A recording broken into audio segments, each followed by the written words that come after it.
Last episode में आपने देखा कैसे हाशिर और गौरी की लव मैरिज होती है और गौरी बहुत ही ज्यादा खुश होती है, लेकिन इकरा उस पर हमला करके उसको कत्ल कर देती है और उसकी मौत के बाद सब बहुत ही ज्यादा दुखी हो जाते हैं। अब देखिए अगली किस्त। गौरी के जाने के बाद तो ये घर बिल्कुल खाली खाली सा हो गया है और आशिर भी बहुत ही ज्यादा बेचारा उदास और परेशान रहने लगा है। अरे खाला फिक्र क्यों करती है, ठीक हो जाएगा।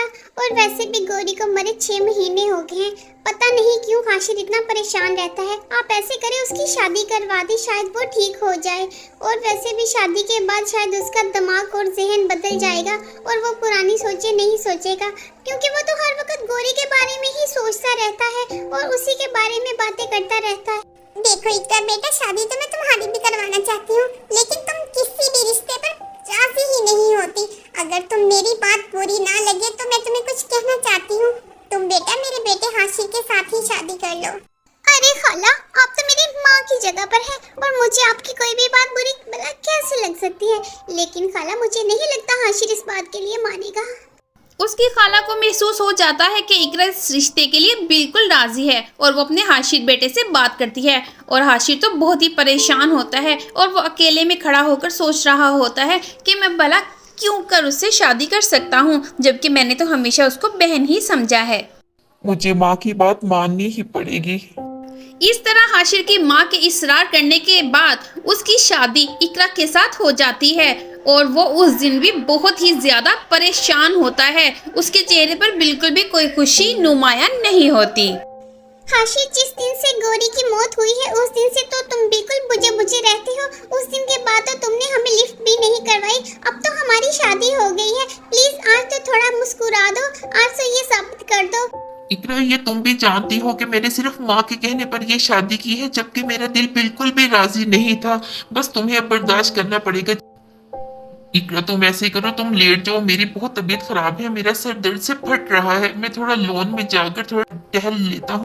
प्लीज तुम नाराज नहीं होना, तुम तो मेरी कंडीशन से आगाह होना, मैं कितना परेशान हूँ। वो दोनों मियाँ बीवी अपने कमरे में बातें कर रहे होते हैं कि अचानक कोई काली नजर उनको देख रही होती है, उनका ताकुब कर रही होती है और वो बिल्कुल इस बात से बेखबर अपने कमरे में बातें कर रहे होते हैं।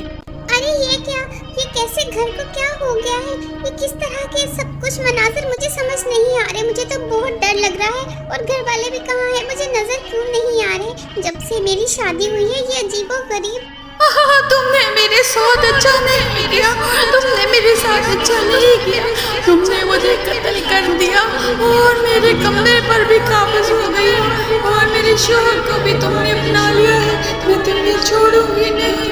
गौरी को देखकर इकरा बहुत ही ज्यादा खौफजदा हो जाती है और गौरी उस पर हमला करती है और उसको कहती है कि वो जल्द अज जल्द घर वालों को बता दे कि उसने ही उसको कत्ल किया था। अगर वो नहीं बताएगी तो वो उसकी जान नहीं बख्शेगी, उसको कत्ल कर देगी। और वो वादा करती है अगर वो घर वालों को बता देगी तो वो ना सिर्फ उसको माफ कर देगी बल्कि हमेशा के लिए इस दुनिया से भी चली जाएगी। मैं तुमसे वादा करती हूँ, मैं सबको सच सच बता दूंगी, प्लीज मेरी जान बख्श दो। अरे इकरा बेटा, तुम्हें कहा था कि हमने किसी पार्टी में जाना है और लाल वाला सूट पहन कर आ जाइए, तुम फिर घर वाले कपड़े पहन कर आ गए। क्या बात है, तुम्हारी तबीयत ठीक नहीं है क्या?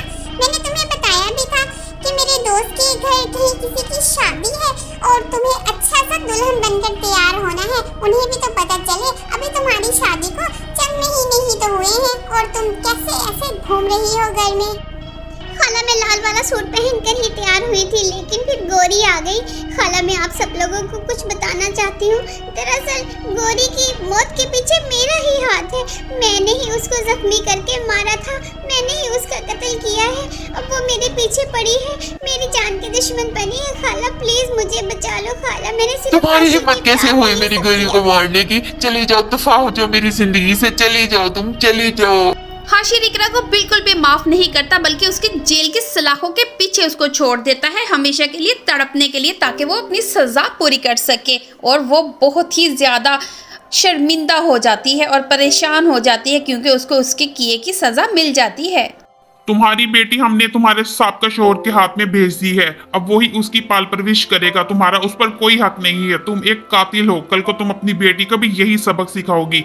जिंदगी में हर चीज नहीं मिलती, लेकिन उसको पाने की चाह में बाज लोग ऐसी गलतियां कर जाते हैं जिनका पछतावा उनको पूरी जिंदगी रहता है। अब वो हमेशा जेल की सलाखों के पीछे ही सड़ती रहेगी, क्योंकि उसको अपने किए की अपने कर्मों का फल मिल गया है और ये सजा उसके लिए काफी है।